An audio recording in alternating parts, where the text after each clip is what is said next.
بسم اللہ الرحمن الرحیم۔ السلام علیکم دوستو، تصویر میں آپ دیکھ سکتے ہیں کہ ایک یہودی نوجوان نے ایک کارڈ اٹھا رکھا ہے جس پہ درج ہے خیبر واز یور لاسٹ چانس۔ دوستو، یہ کوئی پوسٹ نہیں ہے بلکہ یہ وہ زخم ہے جو صدیوں سے یہودیوں کے سینے میں رس رہا ہے، اور یہ وہ درد ہے جو آج بھی ان کے سینوں میں موجود ہے۔ لیکن کیا ہماری نسل اپنے اسلاف کے کارناموں سے واقف ہے کہ ہم نے کس طرح اور کتنی قربانیاں دے کر دوسرے اقوام کو شکست دی اور اپنے دین کو بلندیوں کے مقام تک پہنچایا؟ دوستو، آج کی ویڈیو میں ہم غزوہ خیبر کا مختصر جائزہ پیش کر رہے ہیں کہ کس طرح مسلمانوں نے اس جنگ میں کامیابی حاصل کی اور اس کی وجوہات کیا تھیں اور اس کے کیا نتائج برآمد ہوئے، تاکہ ہماری نسل بھی ان چیزوں سے واقف ہو سکے اور اپنے اسلاف کے نقش و قدم پہ چل سکے۔ تو آئیے دوستو، ویڈیو کو شروع کرتے ہیں۔ دوستو، مدینہ منورہ کے شمال میں خیبر نامی ایک بہت خوبصورت سرسبز و شاداب علاقہ تھا۔ پھلوں پھولوں سے لدے باغات، لہلہاتے کھیت، شفاف پانی کے چشمے اس کا حسن دوبالا کرتے تھے۔ وہاں یہودیوں کی کئی بڑی بڑی آبادیاں تھیں، جن میں خیبر، فدق اور وادی القرا زیادہ مشہور تھیں۔ لیکن یہودیوں کی فوجی قوت کا مرکز اور مسلمانوں کے خلاف سازشوں کا گڑھ خیبر تھا۔ دوستو، خیبر مدینے سے کوئی 200 میل کے فاصلے پر شمالی عرب میں یہودیوں کی ایک بہت اہم بستی تھی۔ یہاں ان کے بہت سے قلعے تھے۔ بنو نذیر مدینے سے جلا وطن ہوئے تو انہوں نے یہاں اقامت اختیار کی اور اس جگہ کے یہودیوں کو اسلام اور مسلمانوں کے خلاف بھڑکانا شروع کیا۔ بنو نذیر نے جنگ احزاب میں نہ صرف قریش مکہ اور بنو غطفان وغیرہ کو مدینے پر حملہ کرنے کے لیے اکسایا، بلکہ خود بھی اس میں نمایاں حصہ لیا۔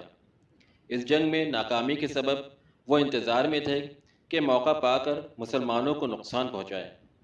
چنانچہ خیبر اسلام اور مملکت مدینہ کے خلاف سرگرمیوں کا مرکز بن گیا۔ آخر کار انہوں نے 6 ہجری کے اواخر میں اپنے ہمسایہ اور حلیف غطفان کو مدینے پر حملہ کرنے پر آمادہ کر لیا، اور ان دونوں کی مشترکہ کوششوں سے چھوٹے قبائل بھی مال غنیمت کے لالچ میں ان کے ساتھ شامل ہو گئے۔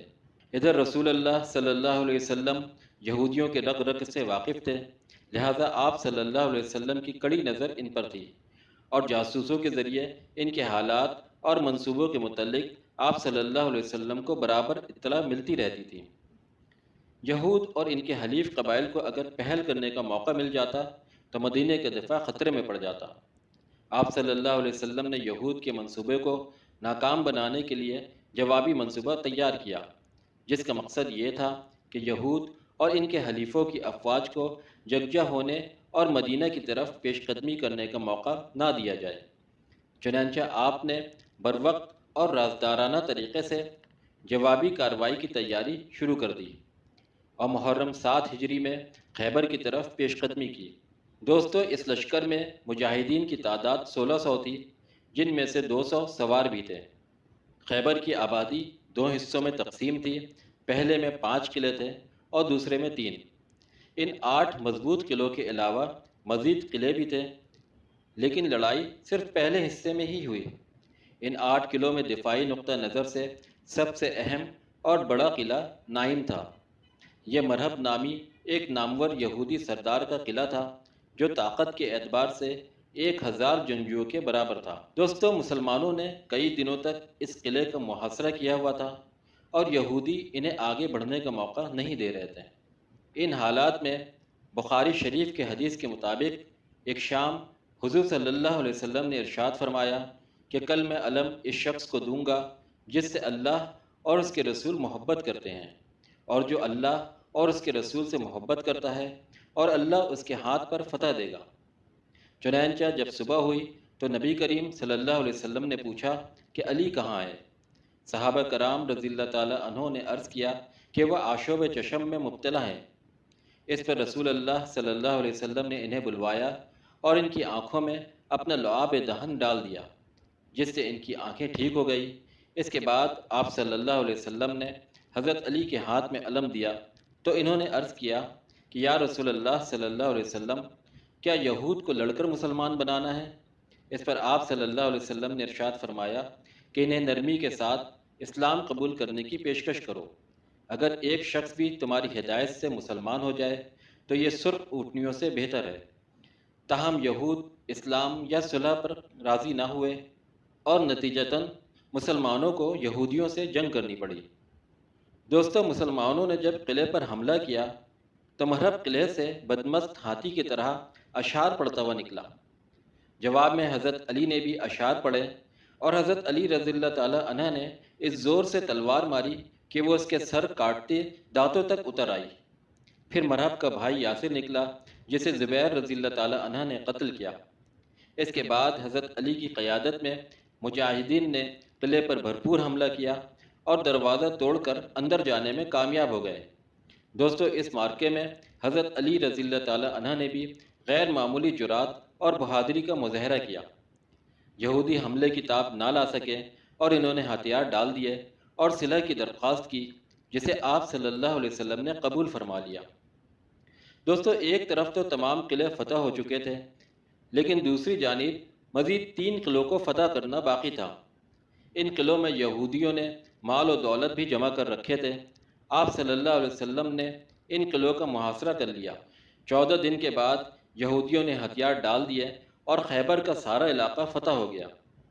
دوستو، آپ صلی اللہ علیہ وسلم چونکہ رحمت للعالمین ہیں، اس لیے یہودیوں کے ساتھ بہت مہربانی سے پیش آئے اور خیبر کی اراضی نصف بٹائی کے قاعدے پر ان کے پاس رہنے دی۔ اہل فدق نے جب خیبر کے یہودیوں کا حال سنا تو انہوں نے بھی ایسے ہی شرائط پر صلح کر لی۔ کیونکہ آپ صلی اللہ علیہ وسلم مملکت اسلامیہ کے سربراہ تھے، اس حیثیت سے آپ صلی اللہ علیہ وسلم کو اخراجات بھی برداشت کرنا پڑتے تھے، اس لیے فدق کی آمدن آپ صلی اللہ علیہ وسلم کے لیے مخصوص کر دی گئی۔ دوستو، مفسرین نے اس غزوہ میں مارے جانے والے یہودیوں کی تعداد 93 لکھی ہے، جن میں ان کے بڑے بڑے سردار بھی شامل تھے، جبکہ ایک اندازے کے مطابق 15 سے 19 صحابہ کرام شہید ہوئے۔ دوستو، فتح خیبر کے بعد ایک یہودی عورت زینب بنت حارث نے رسول اللہ صلی اللہ علیہ وسلم کے لیے بھنی ہوئی بکری ہدیے کے طور پہ پیش کیا۔ آپ صلی اللہ علیہ وسلم نے گوشت کا ٹکڑا منہ میں رکھا، لیکن فوراً ہی تھوک دیا اور فرمایا کہ اس میں زہر ملایا گیا ہے۔ پھر آپ صلی اللہ علیہ وسلم نے خاتون سے دریافت فرمایا تو اس نے اقرار کر لیا، لیکن آپ صلی اللہ علیہ وسلم نے اسے معاف فرما دیا۔ تاہم اسی دوران ایک صحابی حضرت بشر بن البرہ نے بھی گوشت کی ایک بوٹی کھا لی تھی، جس سے ان کے جسم میں زہر سرایت کر گیا اور وہ انتقال کر گئے، لہٰذا عورت کو ان کی قصاص کے طور پر قتل کر دیا گیا۔ دوستو، فتح خیبر کے ساتھ ہی یہودی فتنے کے خاتمے کے ساتھ تحریک اسلام کی راہ میں سب سے بڑی رکاوٹ دور ہو گئی اور اس پر ترقی کے دروازے کھلتے چلے گئے۔ نیز مکہ میں مسلمانوں کے فاتحانہ داخلے کے امکانات روشن ہو گئے۔ معاشی نقطہ نظر سے خیبر کے دور رس نتائج برآمد ہوئے۔ یہودیوں کی زرعی اور تجارتی بالادستی ختم ہو گئی اور مسلمانوں کی معیشت پر بہت خوشگوار اثرات مرتب ہوئے۔ اس کے علاوہ یہودیوں کی فوجی، سیاسی اور اقتصادی قوت کے خاتمے سے عرب میں طاقت کا پلڑا مسلمانوں کے حق میں جھک گیا اور وہ عرب کے سیاسی دنیا میں سب سے بڑی طاقت بن گئے۔ دوستو، یہودی کی شکست سے قریش اپنے ایک طاقتور حلیف سے محروم ہو گئے اور ان کے دوسرے حلیف بھی مسلمانوں سے مروب ہونے لگے، جس کے سبب وہ اپنے آپ کو کمزور محسوس کرنے لگے اور انہیں مسلمانوں کی طرف سے مستقل خطرہ رہنے لگا۔ دوستو، یہ تھا غزوہ خیبر کا مختصر جائزہ۔ امید ہے کہ آپ کو ویڈیو پسند آئی ہوگی۔ اللہ تعالیٰ سے دعا ہے کہنے سننے میں جو غلطیاں اور خامیاں ہوئی ہیں، اللہ انہیں دور کرے اور انہیں معاف کرے۔ دوستو، اگر آپ کو ویڈیو اچھی لگی ہے تو ویڈیو کو لائک کریں، چینل کو سبسکرائب کریں اور بیل آئیکن پہ کلک کریں۔ شکریہ۔